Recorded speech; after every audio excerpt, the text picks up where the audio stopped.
મગરવાડા ગામે દરોડા પાડવા ગયેલ પોલીસ અને બુટલેગરો વચ્ચે ઝપાઝપી।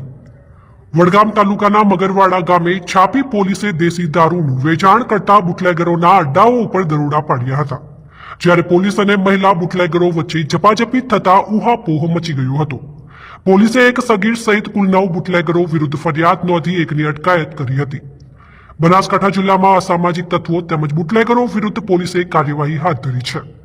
છાપી પોલીસ દ્વારા મંગળવારે મોડી સાંજે મગરવાડા ગામે દેશી દારૂના અડ્ડાઓ ઉપર સામૂહિક દરોડા પાડ્યા હતા, જ્યાં 3 બુટલેગરોના ત્યાંથી કુલ 72 લીટર દેશી દારૂ તેમજ 20 લીટર દારૂ બનાવવાનો વોશ કુલ કિંમત ₹14,900નો મુદ્દામાલ જપ્ત કરી અટકાયત પગલાં લેતા મહિલા બુટલેગરો અને પોલીસ વચ્ચે ઝપાઝપી થઈ ગઈ હતી।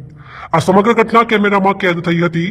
છાપી પોલીસે એક બુટલેગરની અટકાયત કરવા સાથે કુલ 9 લોકો વિરુદ્ધ ગુનો નોંધીને અન્યની અટકાયત કરવાની તજવીજ હાથ ધરી હતી, જ્યારે 2 બુટલેગરોના ગેરકાયદેસર વીજ કનેક્શન પણ કાપી દેવામાં આવ્યા હતા।